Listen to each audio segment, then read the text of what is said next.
Happy Thursday, you guys. I have a special treat for you guys. This author was on with me like 2 years ago in 2023, and I haven't talked to her. I mean, obviously we've talked and DM'd and stuff like that, but I have not interviewed her since 2023, since my third season. Well,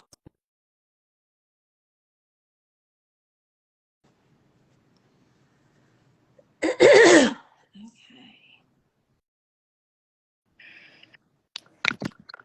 Hi. Welcome to Let's Go Live. I'm Gigi Murr, and I have with me spicy romcom and hockey romance author Stella Stevenson. Welcome. Hi. No. Hi. I've tried that, and IG is not a fan of those. Oh, I got you. Okay, I'm just gonna off, but I got you. Can you hear me better with them on? I can. Okay, good. Well, welcome. I was just saying on the intro, it has been 2 years since you and I have sat down and talked. You're one of my very first guests when I did Let's Go Live back in 2023. I know, girl. Can you believe it's been the journey that you've been on? It's crazy to think it's long. I can't hear you. We're gonna ditch them. I can't hear you. I can. You're really, really low.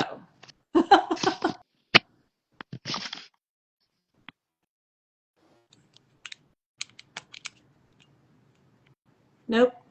I heard you a moment ago. Okay, I heard you breathe. The ring. How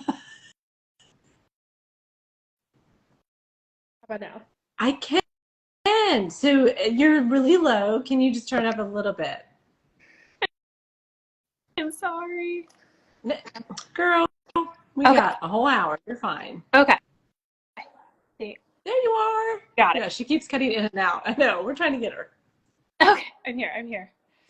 Sorry, we had a snow day today, and it's been a little wild with the weather. So that might be What part of the U.S. are you in generally? I'm in New England. Oh, yes. I don't know why I say it all covertly. Not a surprise. Yeah, I'm heading up to New York in a couple days, and I'm scared because it's 81 here in Houston. And Yeah. Y'all are into like a nor'easter with snow, so yeah. Mm-hmm. Yeah, you're gonna want layers and a coat and probably some boots. Yeah. This southern girl does not have the equipment to live in the north. Yeah. Okay, so enough about me and my adventures up there. So it has been 2 years since you and I have talked. We were in Baby Authors together. That was like a little engagement group. I don't know if you're still in it. I am. I'm not as active as I should be, to be honest. But so tell us where you. Okay, 2 years ago, you had already had The Trope out. That came out in November, December. Yes. November 2022. And Mother Knows Best was just coming out. Yes, and that one was February 2023. So yeah. Wow, it's been a while. Okay, so yeah. Tell us, take us on the journey. Update us. What have you been doing the last 2 years? So I've just been writing a lot more. We dove into a hockey series that upended my entire publishing schedule, as they sometimes do, right? Like you get an idea and then you can't put it down, so you have to keep with that idea, and everything else gets shelved. Because so you were only writing standalones. I was. I always like to have my characters interconnect. So if you read one of my books, you'll find those characters in other books. But yes, they're not series. They don't. I say that. And of my 3 two of them definitely go one after the other. But you can read them not in series. And now, yeah, we're in a series. I do like to tell people that every single book in the series does function as a standalone. You can pick it up at any point in time, and that's because a lot of them are dealing with, like, they're fun, they're rom-com-y, they're spicy, but they're also dealing with heavy topics. So if at any point in time people aren't comfortable with topics in one book or another book, they can skip it but still enjoy the story, I guess. Nice. So I know the hockey series, is it complete? Because I was trying to look, you have 9 titles out or 7? I think 7 titles, 2 on pre-order. I have 6 titles out. I have 2 pre-orders up, and then I have 1 book that got 6 books? 7 books. I might have 7 if I include the novella. I can't count. I don't know how many. Hey, we write words. We don't do math. No, I mean, I barely do words too. But yeah, and then I have 1 book that was put up for pre-order, and then I just like did not get myself in order and decided that it needed to go a direction it wasn't going, so pulled it and will hopefully go back to it at some point. The hockey series right now has 3 books out, and they're like the 3 main characters you expect to find. The 4th one comes out in May, and it's my goalie, whom I adore. And then I have 1 other tentatively planned, although there might be a little bit of a break. He needs to mature a little bit more before he's ready for his own book. Okay, But so it won't end with the goalie. There'll be another one, but just a little bit spaced further out. yeah, he needs some time to, like, he's a little bit of a playboy right now, and a little bit, and he needs some time to, like, settle down. Okay, but I like that trip when it's the playboy and he only does relationships for her. Yep. Oh yeah, I mean, like, his female main character is like ready and waiting for him. He just needs to grow up a little bit. He's still only like 20. He's a baby. Oh, he is a baby. Okay, so I write series. You're writing this series. Do you save your favorite one for last, or where does your like? How does that work? So sometimes I try and push out, maybe not my favorite, but the one, this doesn't make me sound so evil. I swear I'm not evil. Like the one that I know that people are asking for, I like save as long as I can. Usually because I know people will like keep checking back in, but the real reason is that if they're showing up really well as a side character, it's because I'm using them as a side character, and I will continue to use them as a side character until I finally have the book in place. But I'm also someone who tends to think that like my favorite book of my own is the one that I just finished, or the one that is like that I'm actively working on. So I don't know if I could say, I mean, like, it's very possible that this goalie is my favorite because it's the one that I'm like most in right now, or it could be because my husband's a goalie, you know, same thing. Oh, yeah, both. Sometimes though, when you write these side characters from book to book, like if they had, it's a 4-book series, and if they make an appearance on all 3 books, you have so much material, and by the time you write their book, you know them so intimately. To me, that's where the journey comes. Mm-hmm. Or the little changes where like you think you've had their story planned from the first time you met them, and by the time you actually get to it, they need to go somewhere totally different. Oh yeah, because our characters write themselves, and if you're not an author, you'll be like, "What? That makes no sense. You guys are the ones that write it." Be like, no, I am not in charge. I am the furthest from in charge. I say I'm a court reporter, you know, where we just dictate. I like that. Yeah.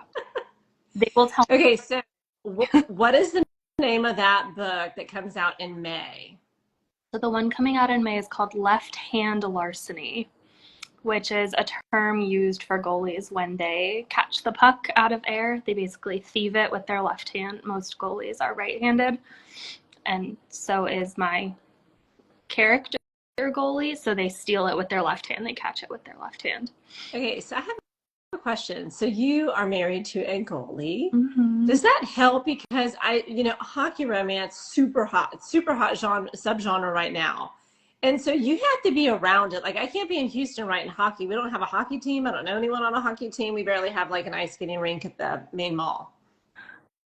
Um, Probably. I mean, my like love affair with the sport definitely started. Okay, no, I was reading books about hockey then, but it definitely started like before my author career Uh-huh. did. My husband and I are so I started watching him play when we were kids, like babies. For anyone who's read Taking It to Overtime, there's a little like aside that is very reminiscent of the two of us and two little side characters that make an appearance, just in like going to the games and always being there and like that being what we did for fun. We also went to high school in a town that is a very centric town. Our high school went undefeated for so many years that they made us go play schools in Canada. Um, Oh, dang. yeah, not me, not me. I am a liability on um in fact there was this we were when my son was learning how to skate, there was one time he was like, I'm not going unless mommy can take me, and my husband was like, yeah, mommy will take you next week, and I was like, he needs an adult on the ice with him. I can't take him. He will die. Girl, they have those walkers. I've seen them. You can be an adult with one of the little baby walkers. He needed one for this particular class. I guess when they're like first starting, they have everyone bring their own adult to help them like stand back up. Um, but yeah, so we were living in a town where like hockey was the thing. It was the thing to do. Everybody played. It was the sport. And so even just living there, like I had spent most of my life till that point in New Jersey, where they have the Devils, but hockey wasn't the same draw that it was when we moved. And so like even just living there, he taught me the sport. He taught me all about it. We would go to see professional games. And we no longer live in our hometown, so we joke that we're allowed to like keep our sports affiliations Of because nobody has made course. them. Um, I would definitely say that it's easier now, but that's probably because he doesn't play as much anymore. So instead of having to be enshrined in like the male world where you remember how bad they smell and how much food they need to eat 24/7, I get to watch him like go be super cute with my kids like on the ice, our kids on the ice, and like help them. Um, but when I need something to happen in a book, I can turn and be like, I need I need the teams to be playing a 5-on-4, and I need a 2-minute minor penalty, and go. And he can just like pull out scenarios. Oh my gosh, that's incredible. I don't know anything of what you said, but that is incredible. And don't our guys know that, like, when they do anything with our kids, that is like catnip? I mean, that's our kryptonite. It's like it makes them so sexy, but they don't even see it that way. No, no, like zero concept that all of us are salivating as he twirls around the 3-year-old in a tutu. Like, Exactly. Okay, so that book comes out in May. You have another one up for pre-order. I think is it a Halloween one? It's such a cute cover. so it is my first foray out of like contemporary and sports stuff to go for paranormal. Mm. I've always been a long time reader of paranormal, but this will be my first tiptoe into the writing waters. Um, Okay, tell us the title. It's so cute. it's called Devil May Care, and I don't even know if this is a thing, but I refer to it as cozy paranormal. Like there's she's in like an underworld and there's demons and monsters and magic, but it's still kind of rom-commy and sweet. It's still a sprinkle over top. Um, It's and basically, cozy demons, guys. yeah, Cozy. demons, right? Like cozy fantasy. My husband just Okay, walked. where did the inspiration for that come from? Because after you finish the hockey, you know so much about hockey. You've lived in that world for a long time. Are you switching over to paranormal, or would you do another hockey romance series? A different I would, team. I would do another one. Right now, I'm kind of at that point. I think we all get here sometimes as authors where we're just ready for the next world and like the next thing. Yep. So I love these boys a lot. I'm ready to kind of not shut the door, but like close it part way, get a little privacy from them, and try some. I have a lot of like other things on the back burner that when the hockey took off the way it did, I stuck with. Mhm. I stuck with hockey and like put the rest of them to the side. This paranormal, it has at least a novella idea and a second book if I get there. But yeah, I mean, I'm like, I'm a mood writer, I'm a mood reader, so I am very heavily influenced, cough, cough, by what my readers tell me that they want or what they like. So if they like something and want more of it, I'm way more inclined to keep working on those stories because the motivation's there, you know? Oh my gosh, I love that. And your readers do too, because I know there's an adage you're supposed to write to market, you're not supposed to write to market, you write what you love. But if you have loyal fans, of course you want to continue to nurture that relationship Mm-hmm. because it's so special. I mean, they DM you, they support you, they give you feedback, they'll email you. It's They awesome. really do. I have some of the best readers, including ones that have stuck with me as I've changed my cover designs, which can, as you know, it can be a big deal for authors, especially when I'm like, I'm sorry that you all just purchased these within the last 2 years. Here, have new ones. They've been very patient with me and very understanding. So if they want hockey, they can have more hockey. If they want paranormal, they can have more paranormal. We'll just As a loyal fan, I scream in her messages for every book. Oh, that's so sweet. She appreciates that. hi, love you. Okay, so where are you at now? So you have the cozy paranormal coming out in October. You have the hockey, but are those done and written? Because as I recall when we talked last time, you're a very quick writer. Yeah, I think I totally jinxed myself the last time we spoke. Oh um, no, when I was saying earlier that I'm like a mood writer, it no. just goes in. So there are times when I get so absorbed that I can write out a full, I don't know, most of my drafts are like 75 to 82,000 Okay. words. Rough, like rough first draft Yeah, estimate. And I can, when motivated, do that in about 6 weeks. that's incredibly fast. I have not necessarily been feeling that type of motivation recently, which is a little worrisome. Um, it's part of why all my covers changed because I've been finding the motivation in drawing or in other adjacent things, or that really fun thing we do as authors where I can play the whole book in my head as a movie but can't make myself type it. So these two, they are mostly done. They are less done than I wish that they were, but they're more done than others have been this close to.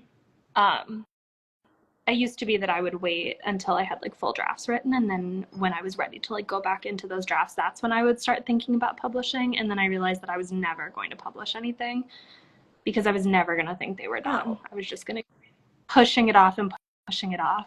But I might have gone a little too far on the other side of like, well, if I have a date, I'll be motivated. oh, sure. There was my very first year I started as an author. This existing author, she had like 30 titles written. And you can edit it endlessly. And I told her, I was like, how do I know when I'm done editing? She goes, when you hate your book. When you hate your book, you don't want to read it one more time. And she says, you're just like, I got to get this out of my hands and out there because I don't care anymore. And I was like, oh, how dare you speak of your book baby like that? But I fully understand because sometimes you're like, it just has to go out. Yep. Like, I cannot read their story one more time Yeah. because When I'm like, we tinker with it, we rewrite, we edit. I don't like that. There's a better phraseology. I mean, you can drive yourself crazy. usually when it starts getting cyclical, when like I've changed something so many times that I'm back at my original form of it, that's Yep. like, okay, you're done, we're back to phase one now, like we've done a full circle. Do you have like alpha readers or beta readers that also send you feedback or like will read it and send it back to you? I do. most of the alpha readers I have at this point have been with me for long enough that like we don't even call it that. Mm-hmm. It's like I wrote chapters, would you like them? Question mark. I spam them with email and then they spam me back. Nice. Or, you know, what I really use them for is like, remember when it's been like 3 weeks and I haven't told you or like sent you anything, slide into a message and be like, B, where is my insert name of character here? Or like, when goose me, get me back into action. For beta readers, I have a handful, but I typically use paid ones at this point.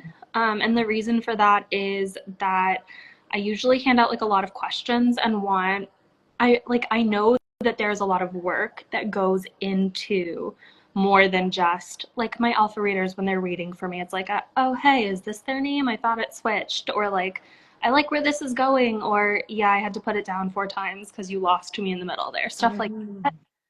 But for my beta readers, I really want well thought out feedback. And that's a lot of work. And it's time and it's energy. And so I have a couple that I work with pretty regularly, but like, yeah, I hire them. We have a contract. They read it. I get inline notes, but I also get questions answered and like a write-up. I mean, like several pages worth of notes, usually for most of them.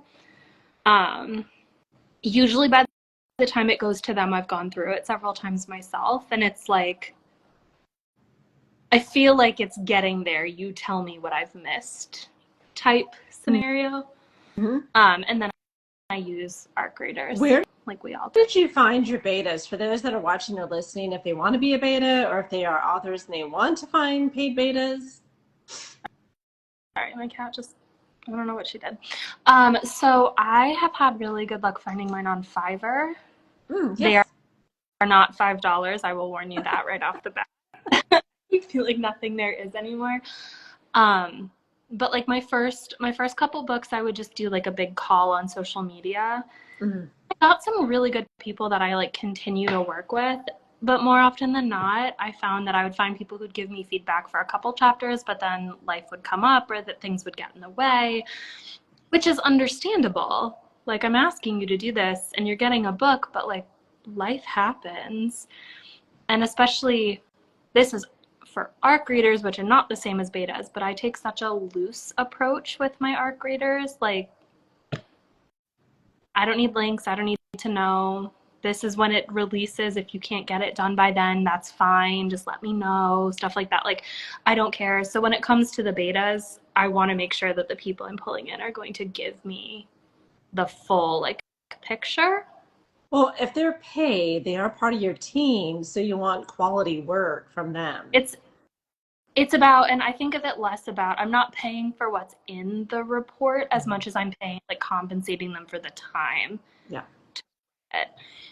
I always love when one of them's worked with me long enough that they start to get a little snippy, because it goes from, like, you know, very carefully telling me that they don't like something, that something doesn't work, to being like, what are you doing here? Where are we going with this? And I just love seeing that switch, right? Because like that's what we want from them. But I know too, as like a reader myself, it can be nerve-wracking to give any kind of advice sometimes. So I love when they start to get comfortable. I'm like, yes, tell me to delete that paragraph. I will, I won't, but I'll consider copy and pasting it into another document somewhere. I know, keeping it later. But it's important because they're there to help you create the best story. And sometimes we can't see our own redundancies, or you've already explained that, and you don't need to explain it again. And I think that kind of stuff is important. Plus, if you have too many beta readers, then you get all this feedback, and sometimes they conflict, or sometimes they'll say stuff and you're like, no, that really needs to be in there, foreshadowing for a later event, you know? So yeah, it's tricky. It's a balance. It is. My sweet spot for most of my books is 2 to 3. Yeah. And then if I start getting conflicting info even there, by that point I kind of know who the readers are, so I kind of already wondered if it would be an issue, or like know that they prefer a different style of pacing. I do have readers that, like, you know, they read my genre, but they have different preferences as they should. Um, and sometimes I'll farm it out to like a fourth to just see, is it like majority rules here? Or are we really kind of a 50-50 split? And sometimes that 50-50 split tells you that it's not a big deal, like you don't have to worry about it. But sometimes it's a like, well, maybe it doesn't matter, but do you care as an author what the takeaway was? I had to make a big change in my first book based on beta for that. It was like, was it a big deal that something had been a surprise? No. But did I maybe want it to be a little more teased out? Yes. I find that's where I use my readers the most. Like, how's the pacing? Have I over-explained? Have I under-explained? Yeah, because like we know all those details. I could tell you every detail about my character and why she's doing what she's doing or where she's going or when she left that apartment or what, but like, did I translate it onto the page for the people who don't know her? And as writers, we have our own weaknesses and strengths. And so it takes someone else to be like, look, like your strengths are great, but you're really hitting those weaknesses. Weaknesses could be over explaining. It could be too much dialogue, not enough dialogue, too much description, not enough, it could like a saggy middle. I mean, it could be a million things. And I feel like us writers, we do have just bad habits or weaknesses that others can see that we can't see. We can't see the forest through the trees. I apologize to all of my beta readers for the number of times I end my quotations incorrectly. I love you all. Sorry. No, it's so true. It's so true. And ultimately, though, when it comes down to it too, like all of our readers, it's feedback, but at the end of the day, these books, they're our work and our babies and our art. And sometimes we gotta break some rules or make people unhappy. And so I try always look at their feedback as a kind of a like, okay, this is what someone is getting from my story. Is that the experience I wanted them to have? Not what do I change? Like, are they sad when they're supposed to be happy? That's a pretty big deal. But, they hate that side character. Does it matter? Was I going to use them for something special? Do I need to kill them all? Like, those are really helpful to know. I have one character and you love her or you hate her, and there is no in between. And I get DMs that I am her. I get DMs like, I couldn't finish your book because she's too in your face. And so that to me is, I love both because that means she's real and I wrote her really well. And so if you hate my character, it's a compliment because she's real. It's not like, oh, I couldn't get past the mistakes or you know what I mean? As authors, we're always insecure about our own work. Even, you have 7 published titles. You're going to put out 2 more this year. We still get insecure, right? We want our craft to be really, really good. Yeah, absolutely. And I would say I like having good like author friends is really the key. People who understand what it's like to get that feedback and can also be the ones who are like, girl, they're just miserable. Don't worry about it. Or, hey, we might want to discuss what some of these are saying. Like, let's take a look together. Having like trusted voices who know. I think that's very true. Like, I read all my reviews, the good, the bad, and the ugly, because what I'm looking for is, where can I improve as a writer? If you don't like a character, you don't like their decisions, then perfect, I've done my job. Yeah. But if it's gone through editing, and I'm like I pay for services. I have a developmental editor and a line editor, and then I also have 4 alpha readers to help me in addition to that art team, right? So sometimes that we all go blind. Like, a typo goes through all of us. I don't know how it happens, but it does, right? So if the reviews are talking about that, I can fix it. But if you don't like the characters, you don't like the direction of the story, you just don't resonate, that's okay. That means I've done my job as an author. Yeah. Or writer. The point of the story wasn't that you were supposed to love it. It was that you were supposed to experience it as a reader, love it or like it, whatever that does. Someone, the first in my hockey book really dives into cancer as a plot line, particularly what it's like for the loved ones of people battling a disease. And I remember, I really try to stay away from my reviews for my own personal health. I can't do it. I have friends who like occasionally will let me know if there's something I need to keep an eye on. cry when you read them. It's okay. Hysterical. You cry and you get depressed and you have a drink. I'm I was kidding. applying for like an author signing, and they ask for all your socials and stuff like that, and so I had to pull up my Goodreads and put it over, and of course I did that thing where like I'm gonna be like, oh my god, I just glanced. No, the temptation won, and I scrolled, and I saw someone who'd said something like, this book is so dramatic, like they have perfect families and they're still complaining. And I remember feeling that I'd turned the corner as an author from like baby new author to someone who feels more secure of themselves when I said, you've never been through this. And that's good. Like, that's fine. And that is good. No animosity. And I could just, yeah, like there was no pint of Ben and Jerry's that had to be yanked out of the freezer. I did not have to go put on, I was already wearing my sweatpants. But like I run a That's bubble. growth. That's emotional growth on your part, though. Right? Like, it's okay. You don't need to. We don't need to.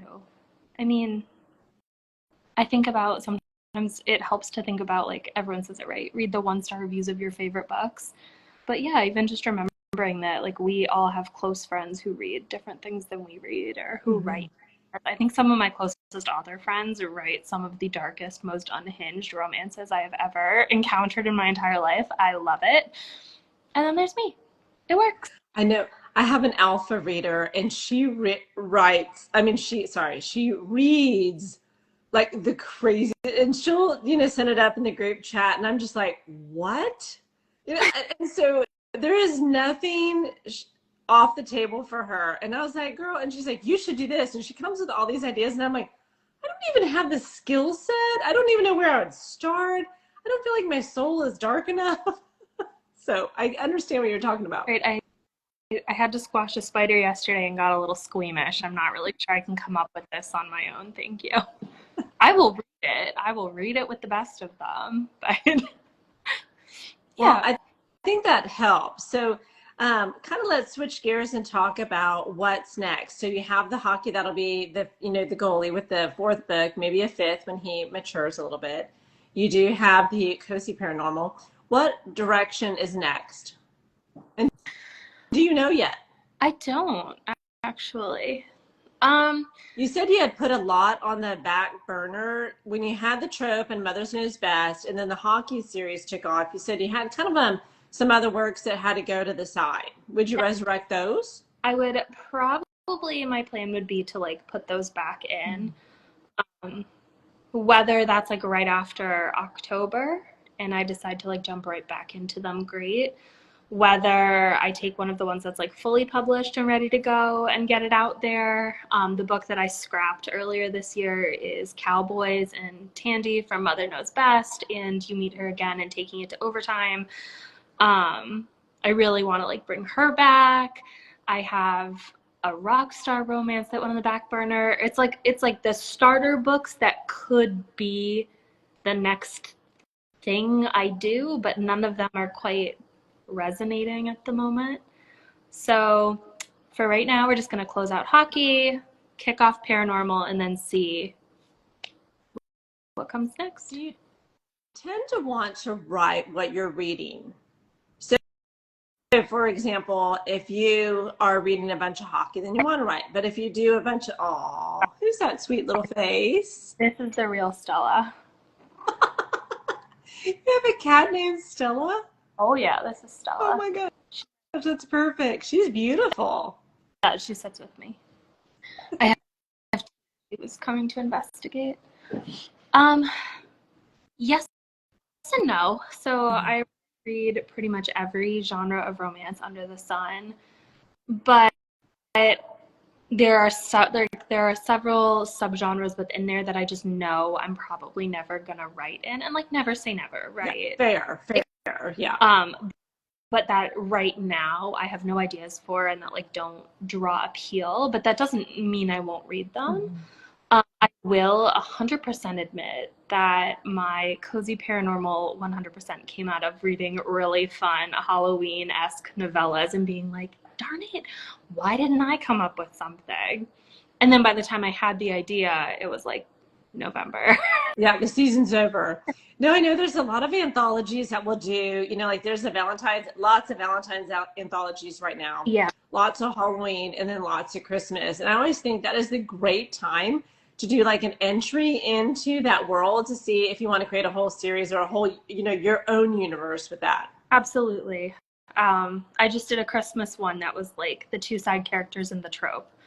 By the time we meet them, they're already a couple. We already know that they have a happily ever after, but the little story that we didn't get before at Christmas time.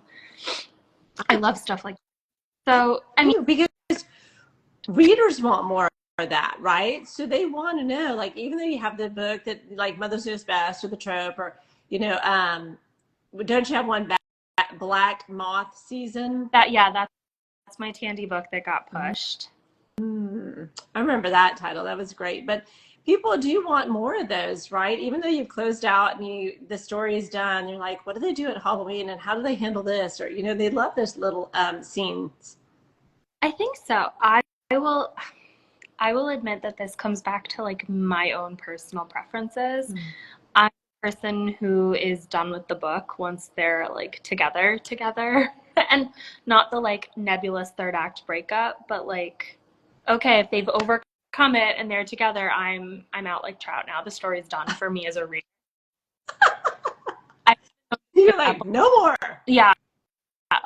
It is not even gonna lie. The whole reason that I struggle to get into fantasy as a genre is because they tend to be like a multi-book series. And if romance, you're either getting attached to one person in book one and another person in book two, or they're together and happy and now they're gonna spend 3 books apart with like random conjugal visits, maybe. And I know they're beautifully written and I can get in the right mood, but for the most part, I'm just bored. Bored is the wrong word because it's not the book. It's me. My brain like goes off into left field. So yes, I do know that people 100% want those little snippets and those little like, here they are. And for me, they're just painful. Okay, Stella, that's like the realest statement ever. I love it because uh, you always hear about authors that are like, oh my gosh, I missed my world. And I've said that myself. And I went back and wrote some bonus scenes just to throw up on my website because I wanted to visit my characters. But you're like, no, I'm done. And I love that about you. Okay, so I have always been a reader. Like my mother was a PhD. She taught English literature. Like I grew up on Greek myths and Shakespeare stories. Fun for us was going to the bookstore on a Friday night and buying books and then everybody staying up all night to read them. Like book family, my parents had a library of just theirs. And I counted down the days till my stuff could have a shelf and like not be, because when I say had a shelf, I mean like when it was not the kid picture books and I had like chapter books to put in. And so one of my like all-time most favorite authors, I once read a quote and like at this point it might not even have been her who said it. Okay, at this point I could just be so wrong. But I remember her saying once that when you read a romance novel, you are reading the most important moment in that couple's life. And so I like that. she was, if I remember any part of this, like in its like all in truth, she was saying it in response to like, why don't you write sequels? And she was, no, because if I write another book about that couple, then there's 2 most important moments in their life. Like it doesn't work. And my little neurodivergent brain was like, bing, I got it. That makes sense to me. So she was saying that she likes to bring other couples into her books. You can like check up on them. And just once I figured that out, it made so much sense to me why they're not for me. But I do, you're right. I have so many readers who love them, who want to stay in their worlds, who want to revisit. Yeah. But I know what you're saying. You're like, no, because I want to move on to a different world because you have so many ideas. It's hard to stay. It's kind of like when you're ready to move out to a new town. It's hard to stay in the old town. Right. It's like if I could pluck book ideas from my mind and like store them fully formed, great. We could have time for everything. I know yeah. You know people, there's like the uproar about AI. I'm like, I just want to be able to have like AI download. Like, I want to learn Spanish. So I just want to be able to like download a program into my brain where I like one day wake up and I know Spanish. That's what I want. Like that. Yes. Mm-hmm. I would have that kind of consciousness, right? But then, so that then I could have the time to do my writing and my drawing and like my little world building for myself. Yeah. So let me ask you this. You have 7 books published. You pulled that one you said. But what has changed? How have you grown as a writer? We all look back at our first book and we're like, please don't read it. Please don't read it. Oh my God. Yeah. And so how have you grown as a writer? I think I definitely had to take a shift from this is really fun, but if it doesn't work, it doesn't work. It's fine. Like I'm staying doing this, like for whatever, and really try to focus in on it as a like, no, if I want this to go anywhere, even as a fun hobby, we need to be serious about what we're doing here. Like we need to be intentional. And I'm not someone who says write to market, but like I was writing in third person because I grew up that way. The class bar.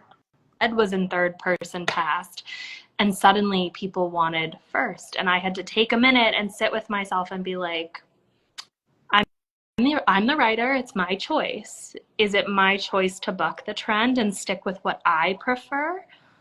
Or do I think about where to go? So regardless of the choices that like I have made along the way, changing the thought process from, well, it's my story, so what do I want to do with it? To be like, no, as an author, with this as a business, with myself as a sort of brand, however chaotic and messy I am at all times. It was that shift, the shift into thinking of Stella as like an entity in a unit that also required and was allowed to have plans and aspirations and goals, as opposed to, well, whatever happens with her happens, And then if it doesn't work. Okay, I ask that question all the time. And you're the first one that has talked about that, right? So to me, it sounds like moving from the ego, which is like, I'll do what I want, it's my story, I'm the author, to being almost a servant to what our readers want and giving them more. And you're right, there's a psychological switch you have to make because it's easy for us to do what we want and your book won't sell. And, you won't have the success you're looking for. And then it's, actually like going to market. So it does take a switch because you're in that story. Oh my gosh, hundreds of hours, thousands of words. But you're the first author that has mentioned that. I think for me, it was the biggest shift. And I also don't even necessarily, I don't want it to sound like I'm saying that it has to be a shift. It is just a different type of being a writer, because I think it's perfectly valid to stay an author and still be an author who says, it's my story, I'm going to write it the way I want it, for me and for those like me. That is a very valid choice, especially in the self-publishing world and in the art world in general. But for me, it was definitely switching over, or like realizing that I had a desire to switch over. That was a big one. No, I love that, because I do ask people, some authors that I interview, they've written decades since they were little, in college and high school. And then others that are like, no, I just started a couple years ago and I loved it after being a reader for a long time. And the difference is, I always ask them, the ones that I've written for, decades, when did you decide to write professionally? Because we can all write personally and privately and keep it private forever. But it is a decision that you have to, subject your art to the world and see how it goes. And that's a tough roll of the dice for a lot of people. Yeah. I would argue like that, yeah, that's probably the actual hard part about being an author. That the knowing that what you put your heart and soul into is going to go out into the world for people to consume, for good or for bad. That's the scary part. Like, what is it that people always say? You want to be well known enough to feed your family, to make a living, but not so well known that you don't want to go in public. Like, you don't want people to be picking you out of a lineup. Yeah, that I would say that is definitely the hard part. Yeah. So let me ask you, this is switching gears a little bit more. You have, when we talked last, you said that you will write transgender, you'll write binary. So kind of there's no gender that you won't write. No.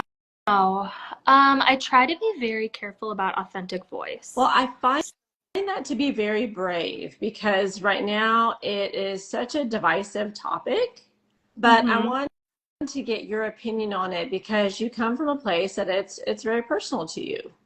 Yeah, I mean, I kind of went on a journey of like finding my own sexuality hand in hand with becoming an author and just like joining the indie space and meeting more people from like all over the place helped me kind of find who I was. And I think like many people, I wanted to write stories that I didn't necessarily see being written or feel that were being written. I also fully understand and believe in the importance of authentic voices. So while I will write anybody into my stories in terms of diversity, whatever, whatever it is, that I personally do not want to write a main female character or a male character that I cannot connect with in some way. So, whether that's their sexuality, like I don't want to use an I voice in a way, if that makes sense, for that's not my own. Um, I know there's a lot of discourse in different communities about like what is respectful, if you can do enough research to be respectful, or if there will always be nuances. Um, I try to stay respectful, but I also, that's not gonna change. That's who I've been as a writer from like my very first story. Um, so while you won't necessarily see like Stella's main characters branching out into things that not even Stella, but like me personally feel that I can tell, like from my truest heart self. Like my May book has an adopted female main character. It's because I'm adopted. Uh, so like, but I remember when I published Mother Knows Best and Chloe was adopted, everybody was asking me for her story, and I'm adopted. I was not transracially adopted from another country. People couldn't pick me and my parents out in the mall and like know that I was adopted. Were very, very, very different. So I would never write Chloe's story because that's not mine to tell, I guess. Sorry.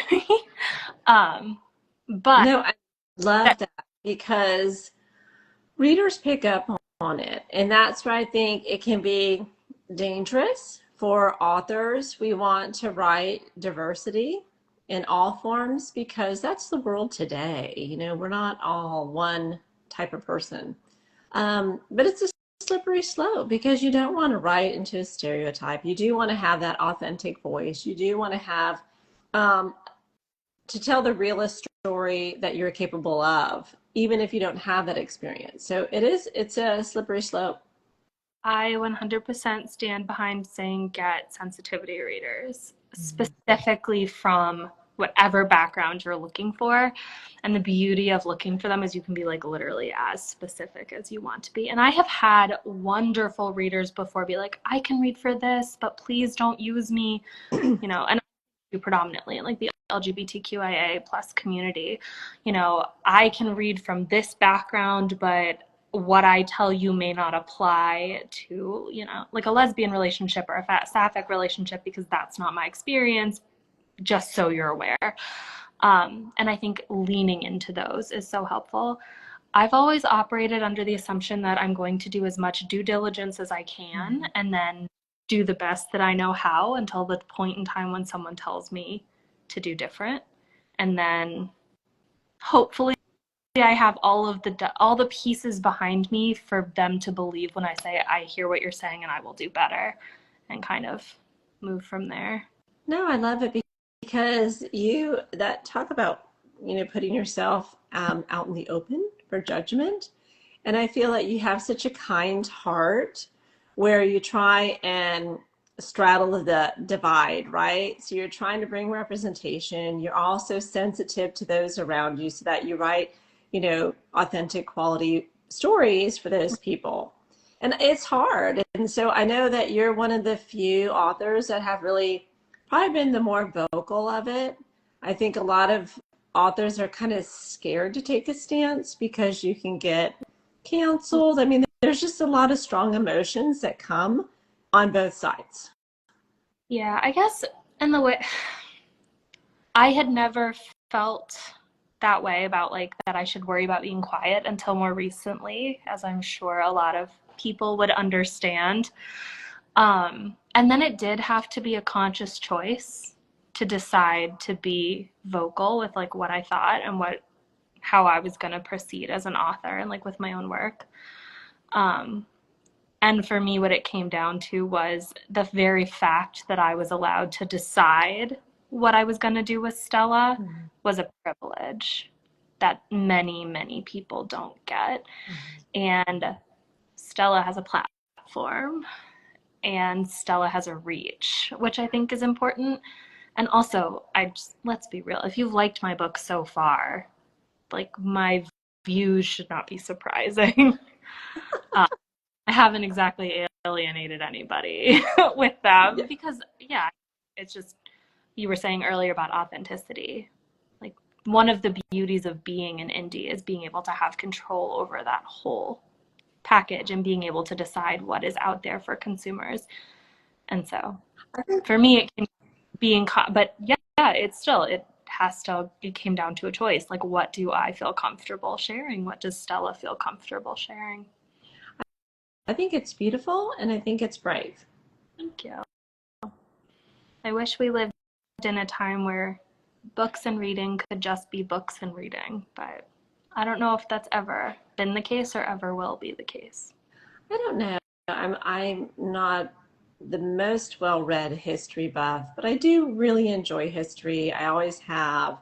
And it is so cyclical. It's like we are humanity first, and yet we figure out all the different ways to divide ourselves. And it's just like, we'll divide ourselves this time. We'll divide ourselves during World War II. I mean, you go back and we have figured out as humans how to divide ourselves all these different ways, all these different times. And it's so crazy to me because that's the unity of it.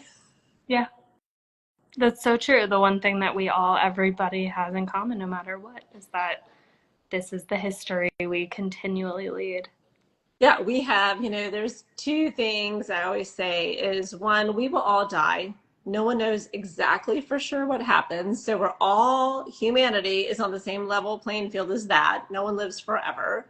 And then the second, people say death and taxes. It's not taxes. You don't have to pay them. You can go into tax evasion. But the second is that the world has a shared history. What all these different countries, the 200 plus countries, over time, we all share that history. So I'm just like, how are we so divided when we do have humanity has the two most common things going on? So I think a lot about like luck and circumstance, especially as someone who was adopted and mm-hmm. fully aware how different my life could have been. And that's not to say better or worse, but just by like chance of fate. But like, yeah, I mean, at any point in time, any of us could have been anybody else on the planet, like empathy and kindness and trying to strive to be better for everyone seems like it should be the normal for all of us. I wish that's where we could go, where it was just the I normal. completely agree with you because what fascinates me, and I can't quite wrap my brain around this after much studying, you were born when you were born to the mom you were, and then you said, you were placed up for adoption. That could have been in any country, could have been in any time, and yet you're brought in now. And so we know that girls in Afghanistan, let's say, don't have those advantages. So I can't quite quantify why it happens that way. But you're right. Some people are born into more resources than others. Yeah. It's a crazy time to be alive. Yeah. One of the But I did want to mention that because I think it's so admirable and I feel like you're so brave and I salute you for that. Thank you. Well, I do know that one of the best ways that those of us who like history and study history usually got started were through reading stories and books. So as long as we keep writing our stories and books and infusing as much as our love and care and compassion into them as we can, at least that'll I love be. So as we wrap up, what's two things? Where can people find you? And then what's in store beyond 2025? So where can people find you?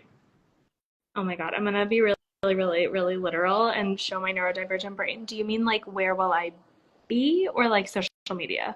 Oh my God, they can find, we're on social media right now. Okay. Oh, you're so cute. Where can people buy your books and where can they connect with you? We'll start there. You can buy my books online at the almighty Zon with the Chief Overlord, number 3, or whatever Are number you he is now. Kindle Unlimited only, or are you a wide I, author? I am currently Kindle Unlimited, although email me and I gives PDFs out like candy. What?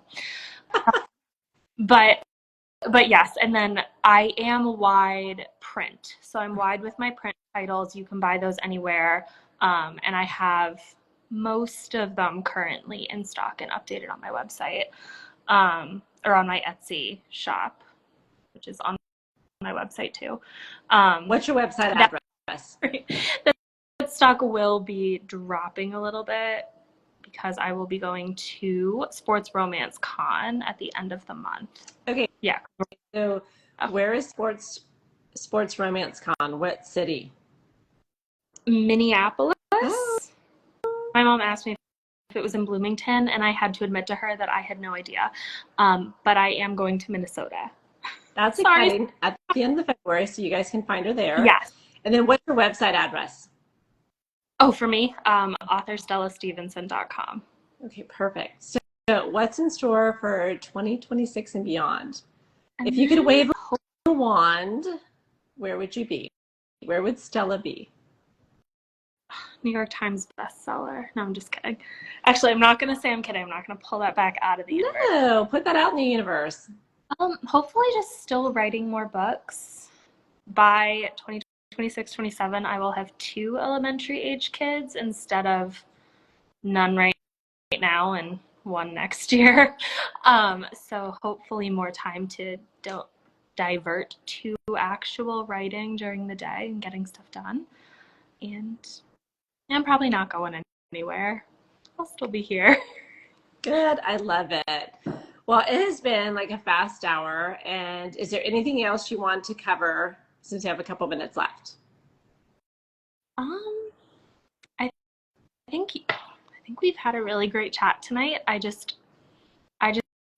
wanted to give a reminder to anyone who maybe doesn't feel, I don't know how to say this without sounding like I'm being preachy, but who doesn't feel as brave as Stella is in sharing what she shares or speaking the way she does, that there are roles and jobs and opportunities for everybody to be important and to help and be caring and compassionate even in the world around them. So you never have to do, like, I don't know, don't ever worry that you're not doing enough if it's always with the goal of being the best good we can be, I guess. That sounds very, but I feel like we're in a time that needs it. No, I get it. Don't dim your light for others. Like you will find your people. So for those that are new and aspiring authors, if they want to write, you will find your tribe. Like it may take some time. You don't know if they're hanging out on Facebook, Instagram, or the other ones, right? But write the story, get it done, put it out, and there'll be plenty of people to support you. Absolutely. Yeah. Well, Stella, I am so glad that we had this time to talk because, girl, we cannot let another 2 years go by. No, we can't. I had not realized it had been that long. I know. I was looking back, I was like, this is crazy. But we've been in each other's DMs over that time. It's just we haven't connected face to face. And it's so good to see you again. You too. Thank you so much for having me. This was a lot of fun. Okay, so I'm booking you whenever you want your next book to come out, we're coming back on and we're going to talk about that book. Okay. It sounds perfect. Okay, thanks, Stella. Have a nice evening. Bye. Bye.